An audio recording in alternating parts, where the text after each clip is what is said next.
Judgement violate చేసిండు రంగనాథ్ సాబ్. రాయండి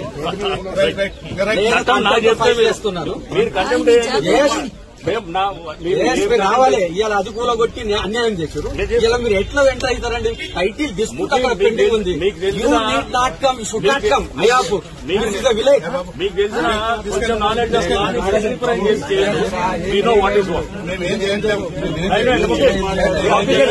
చూపించచ్చు.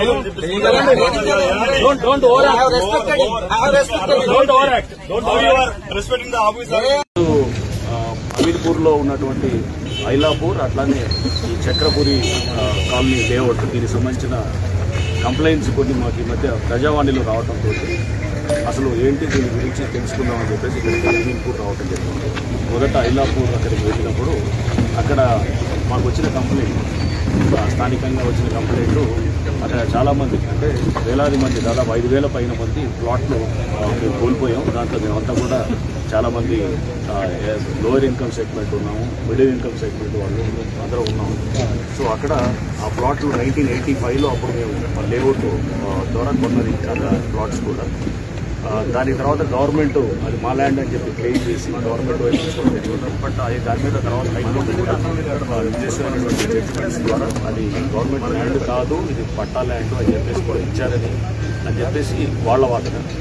Government వైపు నుంచి ఇది గవర్నమెంట్ ల్యాండ్ అని క్లెయిమ్ చేసింది. అంటే ఈ రెండింటి మధ్యలో ఇలా గవర్నమెంట్ ల్యాండా లేకపోతే అది లేఅవుటా అనేది ఉన్న క్రమంలో ఇంకొక మూడో వ్యక్తి వచ్చారు. వచ్చి ఆయన స్థానికంగా అడ్వకేట్ ముఖీం గారని చెప్పేసి ఉన్నారు. సో ఆయన వచ్చేసి ఆయన మా ల్యాండ్ని గ్రాప్ చేయాలనేది ఒక దీంతో వచ్చారనేది వాళ్ళు మాకు ఇచ్చినటువంటి కంప్లైంట్, ప్రజావాళ్ళు ఇచ్చినటువంటి కంప్లైంట్. సో దాంట్లో ముఖీం అనే ఎవరైతే అడ్వకేట్ ఉన్నారో ఆయన స్థానికంగా ఆయనకున్నటువంటి బలాన్ని ఉపయోగించుకుంటూ కొంతమంది ఎస్టీ వాళ్ళని ముందు పెట్టి చేస్తున్నారు. చేసి దాన్ని అక్కడ నోటరీ చేసి దాన్ని అమ్మటము, కబ్జా చేయటం చేస్తుంటే కూడా 2023లో కూడా డిమాలిష్ చేశారు. డిమాలిష్ చేసి అంతకుముందు కూడా ఇదంతా కూడా ఇది దాని డిమాలిషన్స్ జరిగినాయి పలు సందర్భాల్లో. మొన్న కూడా అంటే 2023లో కూడా జరిగినాయి అని చెప్పేసి వారు పబ్లిక్ నుంచి మాకు తెలిసినటువంటి సమాచారం అంటే వాళ్ళు చెప్పింది. సో అంటే దీంట్లో వాళ్ళకి ఎటువంటి హక్కులు లేవు, ఎటువంటి లేవు అనేసి వాళ్ళు చెప్తున్నారు. బట్ ముఖీం గారు ఆయన ఏంటంటే హైకోర్టులో మేము కూడా వేశామని చెప్పి వారు కూడా చెప్పడం జరిగింది.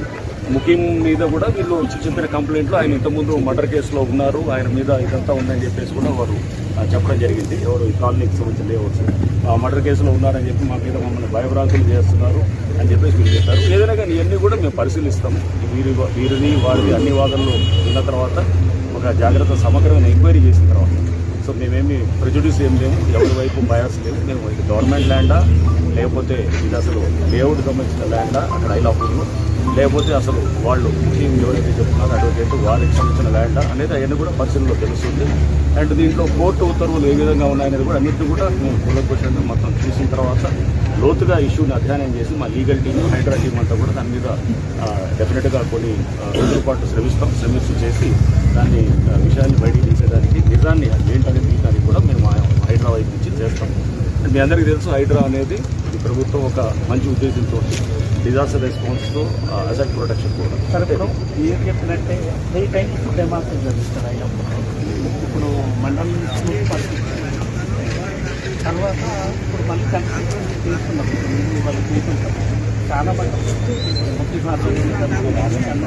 అది రేపు అదే ఎంక్వైరీలు వచ్చిన తర్వాత రేపు వాళ్ళు ఇప్పుడు కొనేవాళ్ళు కూడా వాళ్ళు జాగ్రత్తగా ఉండాలి. ఒకవేళ కనుక వాళ్ళు ఇట్లా ఇది మోసపోయి పైసలు ఇచ్చి వాళ్ళు ఇది తక్కువ రేటు కొని అట్లాంటిది ఒక నిజం అయిపోయి కదా నాకు తెలీదు. ముఖ్యం ఆయన చెప్పింది నిజమా లేదా వీళ్ళు చెప్పింది నిజమా అనేది నాకు తెలియదు. కాబట్టి ఎవరైనా అనవసరంగా ఇప్పుడు వెళ్ళి కొంటే కనుక రేపు 1 నెల 2 నెలల్లో దీని మీద మనం యాక్ట్ చేసేటప్పుడు నష్టపోవాల్సి వస్తుంది. ఎవరైతే కనుక ఇప్పుడు ఏమన్నా కొంటే కనుక రాంగ్ సైడ్ కొంటే రైట్ సైడ్ కేసులు వచ్చినాయి కూడా నిర్మాణం జరుగుతుందని తర్వాత దాదాపు 5 మంది అమ్మేస్తున్నారు, ఎకరానికి అమ్మేస్తున్నారు. దానికి సంబంధించి నిర్వహించే ప్రయత్నం అయితే జరగట్లేదు. తప్పకుండా ఇది అందుకోసం కానీ ఇప్పుడు మరి ఈ సమస్యలే మా దృష్టికి తీసుకొచ్చారు కాబట్టి తప్పకుండా హైడ్రాను లోకల్ స్థానికంగా ఉన్న అధికారులతో కూడా చేసి వాళ్ళతో కూడా మాట్లాడి హైడ్రా డెఫినెట్గా ఎఫెక్టివ్గా యాక్ట్ చేయడం కోసం అనేది ఒక గవర్నమెంట్ ఒక ఉద్దేశంతో MIUD డిపార్ట్మెంట్లో డైరెక్ట్గా ముఖ్యమంత్రి గారు మా మినిస్టర్ కూడా సో వారి ఆధ్వర్యంలో ఆ మినిస్ట్రీలో మేము పనిచేస్తున్నాం. ఎఫెక్టివ్గా మేము చేసి చూస్తారు త్వరలో దాని మీద యాక్షన్ కూడా కనపడుతుంది. అండ్ ఇక్కడ కూడా ఈ చక్రపురి లేఅవుట్ సంబంధించి కూడా ఇక్కడ కూడా వీరు చెప్పిన ఇక్కడ చాలామంది వందలాది మంది ప్లాట్స్ దీంట్లో వీళ్ళు కూడా 85 ఆ టైంలో కూడా అప్రూవ్డ్ లేఅవుట్లో భాగంగా కొన్నారని చెప్పి వీళ్ళు చెప్తున్నారు. ఇది పక్కన 155 సర్వే నెంబర్లో ఉన్నటువంటి ప్లాట్స్ కూడా ఎన్ని గంటల్లో కూడా అప్రూవ్ లేఅవుట్స్. అయితే ఈ పక్కనే వీళ్ళు ఎవరో రాజు ఉన్నారని అన్నారు, విజయకృష్ణరాజు గారు ఎవరో ఉన్నారని అన్నారు. సో వారు ఎవరో 54 ఎకరాలు ఎప్పుడో కొన్నారు. కొని వాళ్ళు మెల్లిగా జరుగుతూ వీళ్ళ దాంట్లోకి వచ్చి వీళ్ళ ల్యాండ్ని కబ్జా చేస్తూ వచ్చారు. వేరే కొత్త సర్వే నెంబర్లు వచ్చాయని చెప్పేసి కూడా చెప్పారు. గతంలో సర్వేలు జరిగాయి, వీళ్ళకి అనుకూలమైన సర్వేలు కూడా వచ్చాయని చెప్పి కూడా చెప్తున్నారు. సో కోర్టు దృష్టిలో కూడా ఉందని చెప్తున్నారు. సో ఇన్నింటి కూడా సమగ్రంగా పరిశీలించిన తర్వాత డెఫినెట్గా ఒక మంచి ప్రాపర్ సర్వే ద్వారా ఇవన్నీ కూడా తెలవటం జరుగుతుంది. ఒక ఎఫెక్టివ్ సర్వే రేపు అందరూ కూడా రేపు ఏంటంటే మేము ఫాలో అయ్యే ఆ సర్వేయింగ్ ప్రిన్సిపల్స్ జాగ్రత్తగా చేసి అది రేపు ఏంటంటే ఎటువంటి డిస్ప్యూట్ లేకుండా ప్రాపర్గా చేస్తే కనుక రేపు కాంట్రవర్సీ లేకుండా దానికి మంచి surveying team, strong surveying team ఇక్కడ లైక్ ప్రభుత్వం నుంచి సీనియర్ లెవెల్ నుంచి అట్లానే అవసరమంటే సర్వే ఆఫ్ ఇండియా టీమ్స్ నుంచి మాకు కూడా హైదరాబాద్ కూడా ఒక సర్వే టీం వారు కూడా ఉంటారు. ప్లస్ లోకల్ స్థానికంగా కూడా టీం ఉంటారు ఉండి హైదరాబాద్ దీన్ని ఎందుకంటే దాంట్లో చాలా పార్కులు, ఓపెన్ స్పేసెస్, రోడ్స్ ఇవన్నీ కూడా ఉంటాయి. అది ప్రొటెక్ట్ చేయాల్సిన బాధ్యత మాకు ఉంటుంది కాబట్టి మేము అది చేస్తుంటాం. ఆ క్రమంలో డెఫినెట్గా వీళ్ళ ప్లాట్స్ అవి కూడా డెఫినెట్గా కాపాడబడతాయి. సో ఇది ఏదైనా కానీ కూడా ఒక టైం ఫ్రేమ్లో కంప్లీట్ చేసేదానికి చేస్తాం. అండ్ ఇక్కడ కొన్ని కన్స్ట్రక్షన్స్ కూడా చేస్తున్నారని చెప్పేసి అన్నారు. డెఫినెట్గా అన్ఆథరైజ్ కన్స్ట్రక్షన్ आई वोटा रेपो पर नजर रखने के लिए हमारे चैनल को लाइक, शेयर और सब्सक्राइब जरूर कीजिए। Crime control news Hyderabad.